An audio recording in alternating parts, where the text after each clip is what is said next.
If there is no rules and regulations inside the organization, then obviously there won't be any kind of discipline inside the organization. Now when there is huge demand in the market, what will you do? Obviously, you will change your productivity levels. Suppose your productivity level before was 1000. Now because there is demand, you are increasing it to 2000. New kind of working means again they have to get trained, and again they will have to start from scratch, learn new working methods which will be difficult for them. So they will show resistance.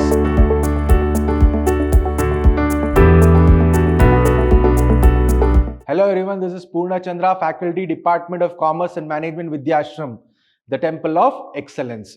So we are dealing with the subject Organization Behavior for 3rd Sem B.Ba, and today we are going to start the 3rd unit, and today will be your first session in Unit 3. So the name of the unit is Change Management.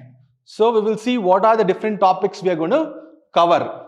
So the agenda for today's class is meaning and definition of organizational change. So basically, what is the meaning and what is the definition of organization change we'll be understanding in today's session. And nature of planned change. So what are the different nature or characteristics of planned change, and also we'll be understanding what is importance of planned change in today's class. So we will start. So before we start regarding the nature and importance, we'll understand what is organizational change. So when an organization system is disturbed by some external force, change occurs. So now there is an organization system which is not doing well. So you have to change things. So in what way you can change? You might have to change the policies, strategies, your objectives, so that you become more efficient and you come out with better quality products. So you go for a organizational change. So here, organizational change is a process in which organization changes its structure. So here there are various structures like division structure, project structure, matrix structure, etc. So if the present structure is not fetching you results, you will have to change the structure. Next, strategies. Your promotion strategy, marketing strategy. If the present strategy is not giving you result, you will have to change it. Next, operational methods. So the method which you are using to produce the products, it is not giving you quality products. What happens? You will have to change the operational methods. Then technology. You are using some outdated technology which is not giving you results. You have to upgrade to the latest technology. That is technology. Then organization culture. If there is no rules and regulations inside the organization, then obviously there won't be any kind of discipline inside the organization. So to inculcate discipline among the members, you will have to go for organizational change in the organization culture. So to conclude, organizational change calls for a change in the individual behavior of the employees. That is, organization means there are thousands of employees and each one's behavior is unique. So they have to alter or change their behavior inside the organization according to the organization goals. So this is the concept of organizational change. So next, definition of organizational change. So what does the definition actually state? Organization change is a process in which large company or organization changes its working methods or aims. That is, if the previous methods are not fetching them result and they are incurring huge amounts of loss, what happens is organization change is required, so that you change the working methods and you come out with better productivity which results in profitability. So next, example, working methods are changed in order to develop and deal with new situations or markets, because the market in which business operates is dynamic, means it keeps on changing. So to deal with those changes, you will also have to change your organization structure, strategies, etc. So this is the definition of organizational change. So next, we go for the nature of planned change. So what are the different nature of planned change? So we'll understand one by one. Change results from the pressure of both internal and external forces in the organization. So here, organization means there are two kinds of forces. One is internal, that is, it is inside the organization. So internal forces basically your middle level managers or your supervisory level managers or the employees. They constitute the internal environment. And external forces like your economic factor, technological factor, political and legal factors, socio-cultural factor, they are external forces. So to deal with those internal and external forces, you will have to change your organization quite often. If you do not change your organizational goals, strategy, structure, policies, etc., you will not be able to compete with these internal and external forces. This is the first nature. We'll go to the second nature. Change in any part of the organization affects the whole of the organization. So organization means it is not only one kind of activities they are doing. There are different kinds of departments, like what? Your production department, marketing department, finance department, sales department, HR departments. So if there is any change in any one of these departments, then subsequently it affects the whole of the organization. This is the meaning. Suppose the production department increases the productivity by 500 units. Now what happens? The finance departments have to alter their budget and the marketing department have to advertise for 500 products more. So this is the meaning. Change will affect the various parts of the organization in varying rates of speed and degree of significance. Suppose there is a change that has been implemented. So now it will affect various parts of the organization in varying rates. So the finance department might not be much affected by the change, whereas production department might be, and marketing department might not be affected by the change, but your HR department is affected. So it depends in varying rates and degree of significance. So once a change has been implemented, different departments will be affected differently. That is the meaning. So next, nature of planned change. Change may affect, this is the fourth nature, people. Obviously, people inside the organization will be affected by the change, because if there is a change implemented, obviously people will resist the change because they have to adapt to the new environment. So it is affecting them. Then structure. If the organization structure is not fetching them results, they go for a new structure. Suppose they were using a functional structure. Now they want to go for a divisional structure. So the structure is also affected. Then technology. So what technology you are using today will be outdated tomorrow. Suppose you don't upgrade to the latest technology, what happens? Your competitor might upgrade to the latest technology, and people who are buying your products are buying your competitor products. So you will have to upgrade to the latest technology. Then elements of the organization. So there are various other elements of the organization which will also be affected by the change. So this is the fourth nature.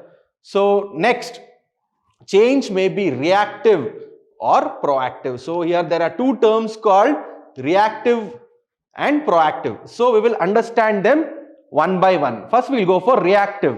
So basically, what is reactive?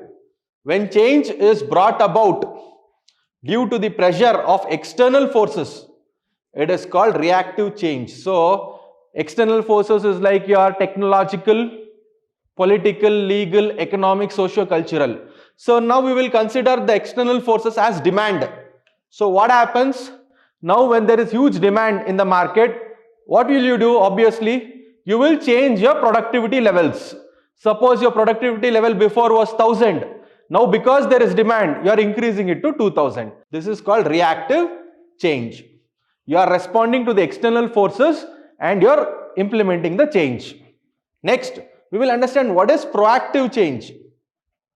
Proactive changes is initiated by the management on its own to increase organization effectiveness. So they are not reacting to any external forces.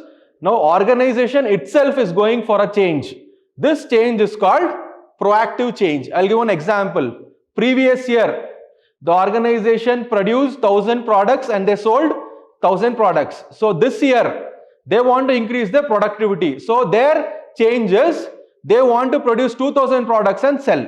This is proactive. So here, organization effectiveness is the concern. So organization wants to increase its effectiveness by producing more products and selling. This is called proactive. So it is internal.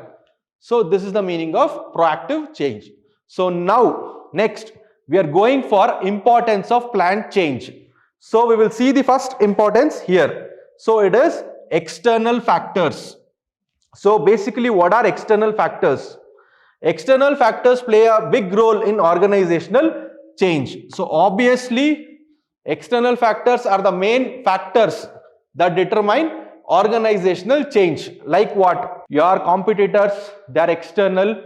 Obviously, your customers also externals.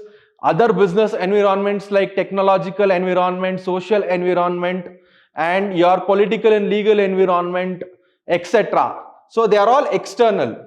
So what happens is globalization and the rapid developments in the field of technology are forcing organization to respond. So what is happening here? Because of globalization and growth of technology, organization have to upgrade to the latest technology. Suppose they don't upgrade to the latest technology, then what happens?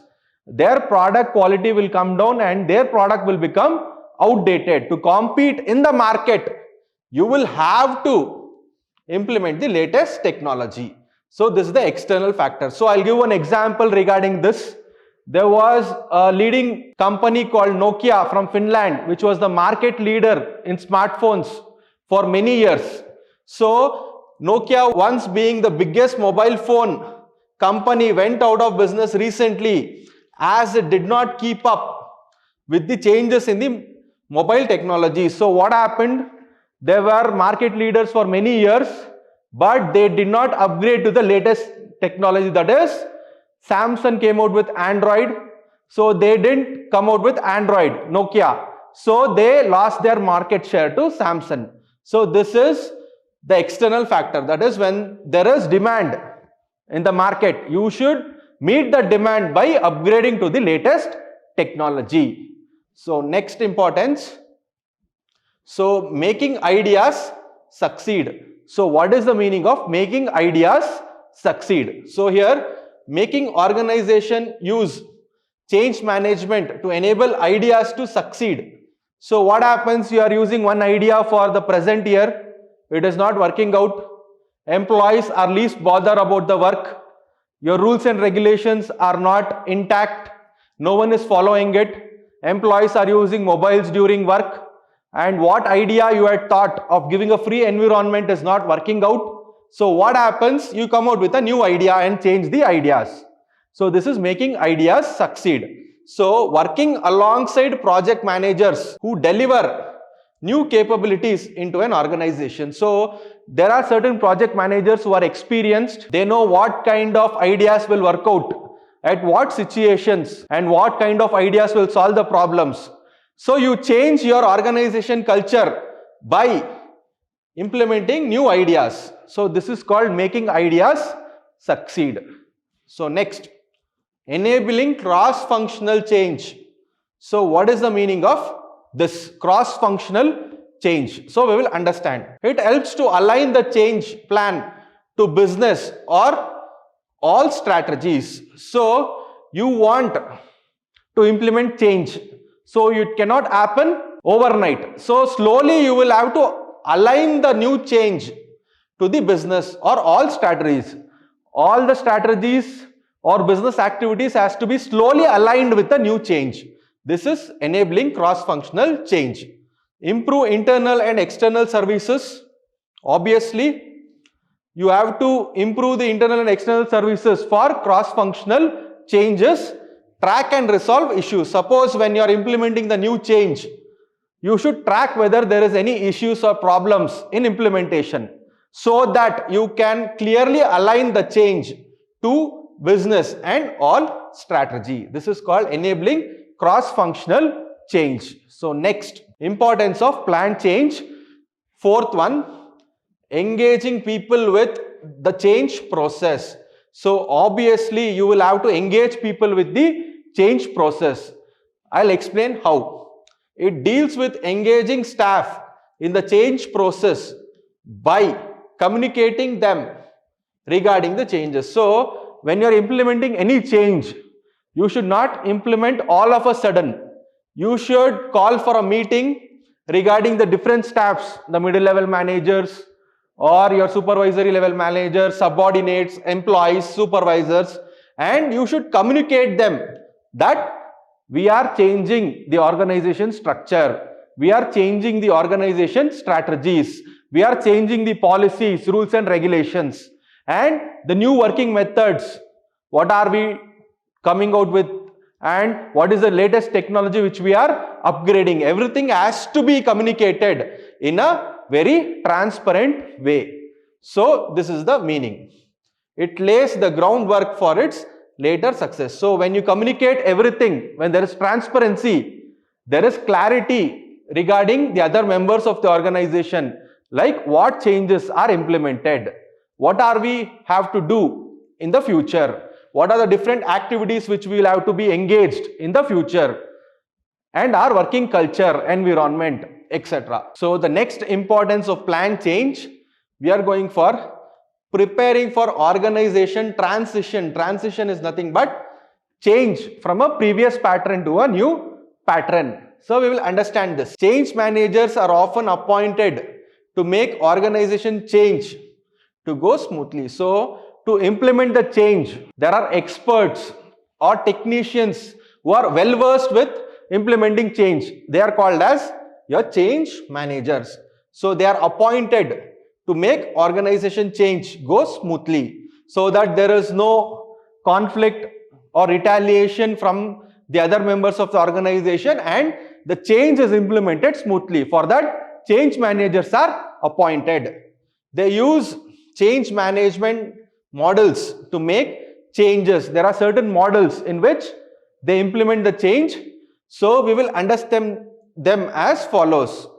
Restructuring job roles. That is, for example, now there are 500 people in an organization. So there are 500 employees.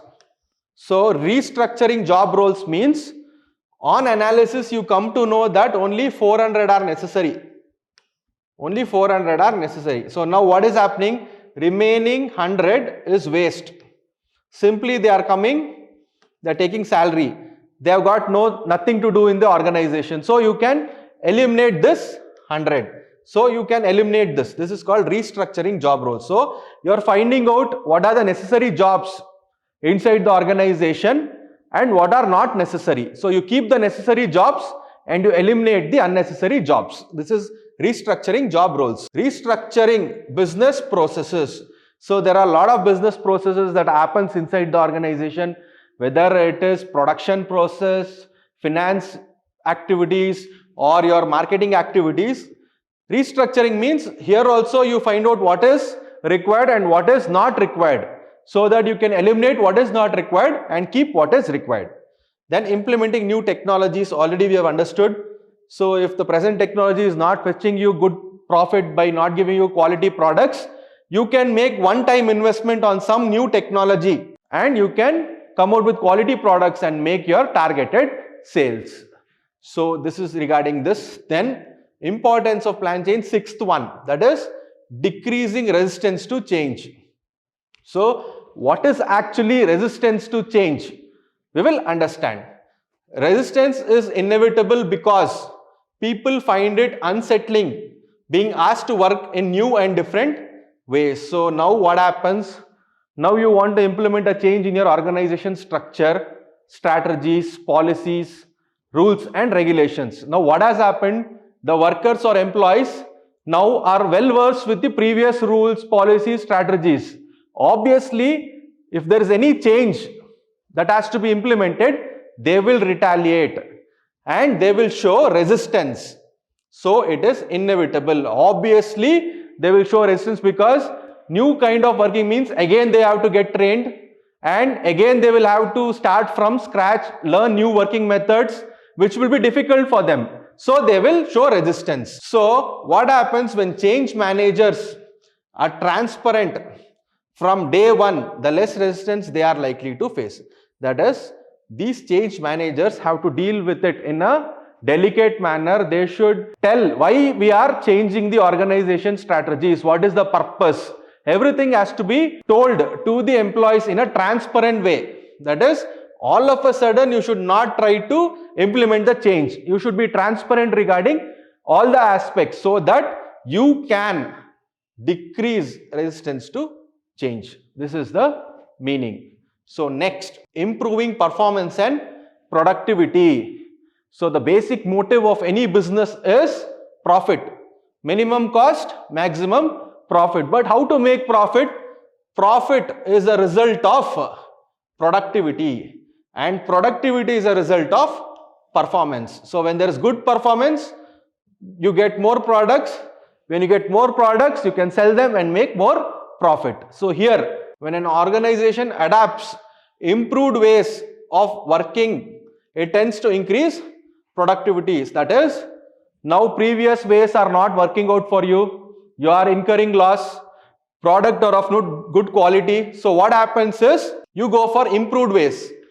So when you go for improved ways of working, what happens is, it increases productivity. It encourages innovation. So obviously, if you want to increase your sales, you have to come out with something innovative, something upgrading your present product. So when you go for innovations like how your dairy milk became dairy milk silk, then obviously you will be able to increase your productivity. So next, ultimately it guarantees improved performance. So what happens is, to increase the productivity, you need increased performance. So you bring about a change in your production activities. The main aim is profit. To make profit, you will have to come out with more number of products, that is productivity. If you want productivity, you have to come out with good performance. So you are changing the activities or the strategies or structure inside the organization. This is the meaning. So next, reducing cost. When positive change is applied correctly, it helps to reduce waste and therefore reduce cost. So obviously any business means minimum cost and maximum profit. So what happens here is, you are implementing change to reduce the cost. So here it results in the following. So increased productivity. So when you bring about a change, you increase the productivity, you will be able to sell more and minimize the cost. Decrease in risk. That is, you are giving good working conditions to your workers and their safety is ensured. So you are decreasing the risk. So there is no fatal accidents that might occur in the factory. So you are reducing the cost. Next, increase in profitability. Obviously, when you bring about positive change, more number of quality products are produced by efficiency, that is optimum utilization of resources. As a result of that, you are reducing the cost. So basically, you are reducing the cost mainly to increase the profit. So minimum cost and maximum profit. So you are bringing about change in the organization to reduce the cost so that you can increase the profit and become successful. In the next session, what we will be understanding is theories of plant chain. There are two theories which you will be understanding. That is action research model and Kurt Levin's change model. Thank you.